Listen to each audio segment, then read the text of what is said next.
முழுவதும் 39 மாவட்டத்தில் சுமார் 15,000 பேர் 4 சக்கர வாகன வியாபாரம் பண்ணிட்டு இருக்கோம். சுமார் 20,000 பேர் பக்கம் 2 சக்கர வாகனம் பழைய கார் வாங்கி 2 வீலர் வாங்கி வித்துட்டு இருக்கோம்.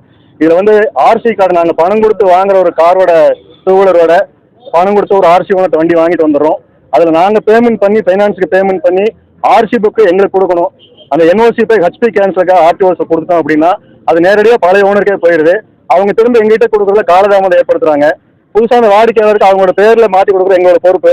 அந்த நேம் ட்ரான்ஸ்ஃபர் ஆர்டர் வந்து ரொம்ப லேட் ஆகுது. 15 நாள் 20 நாளைக்கு மேலே ஆகுது.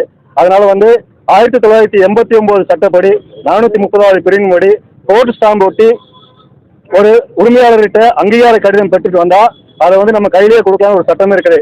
இது வந்து தகவல் உரிமை சட்டத்தின்படி நான் கேட்கும்போது அது இருக்குது. அந்த சட்டத்தில் எதுவும் மாற்றம் இல்லைன்னு எங்களுக்கு வந்திருக்குது. அதனால அந்த முறையை வந்து நடைமுறைப்படுத்த சொல்லி நாங்கள் கோரிக்கை ஆர்ப்பாட்டம் பண்றோம் அரசுக்கு. அதே மாதிரி பணி எல்லாமே ரொம்ப லேட் ஆகுதுங்க. ஒரு ஹெச்பி கேன்சலுக்கு நாங்கள் உள்ள கொடுத்தோம் அப்படின்னா 1 மாசம் ஆகுது. நேம் டிரான்ஸ்ஃபர் உள்ள கொடுத்தோம் அப்படின்னா 1 மாசம் ஆகுது. ஹெச்பி கேன்சலுக்கு 1 மாசம் ஆகி அதுக்கப்புறம் நேம் டிரான்ஸ்ஃபர் 1 மாசம் ஆனால் 2 மாசம் அந்த ஆர்சி புதுசாக வண்டி வாங்குறவங்களுக்கு அந்த ஆர்சி புக்கு நாங்கள் கையில் கொடுக்கறதுக்கு தபால் மூலமாக தான் போகுது. 2 மாசம் ஆயிடுது கையில் போய் சேர்றதுக்கு. இது வந்து அந்த வண்டி வாங்குற வாடிக்கையாளர்கிட்ட எங்களுக்கு அவப்பை ஏற்படுது. நாங்கள் ஏதாவது சீட்டிங் பண்றோம், நாங்கள் தான் தப்பு பண்ற மாதிரி ஆகுது. ஆனால் உண்மையிலே நடக்கிறது ஆர்டிஓ ஆஃபீஸில் நடக்கிற லேட்னால இது ஆகுது. அதனால இதை எளிமைப்படுத்த முடியும். சாத்தியம் உள்ள இந்த வாய்ப்பு 1989 பிரிவு 430 பிரிவை மறுபடியும் அமல்படுத்த சொல்லி இந்த ஆர்ப்பாட்டம் கோரிக்கை ஆர்ப்பாட்டமா தமிழ்நாடு முழுவதும் 39 டிஸ்ட்ரிக்ட்ல இருந்து சுமார் 15,000 பேர் 4 சக்கர வியாபாரிகள், 20,000 பேர் 2 சக்கர வாகன வியாபாரிகள் எல்லாரும் சேர்ந்து இது நடத்திட்டு இருக்கோம். இது அரசுக்கு கோரிக்கையாக கொடுத்துருக்கோம். இதுக்கு முன்னால சட்டமன்ற உறுப்பினர்கள், அமைச்சர் பெருமக்கள், ஆர்டிஓ எல்லா அலுவலர்களுமே கொடுத்து கோரிக்கை மனு கொடுத்துருக்கோம். அதுக்கு எந்த விதமான பதிலும் இல்லை. அதனால ஒரு கோரிக்கை ஆர்ப்பாட்டம் அரசோட கவன ஈர்ப்பு ஆர்ப்பாட்டமா இது நடக்குதுங்க. அதான் விஷயம்.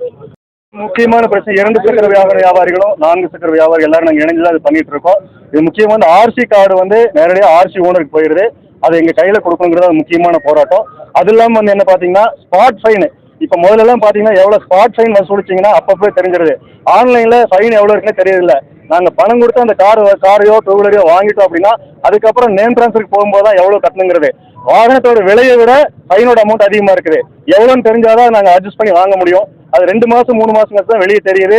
சில சமயம் தெரியறதே இல்லை. கோர்ட்டில் தான் போய் தெரிஞ்சுக்கிறாங்க.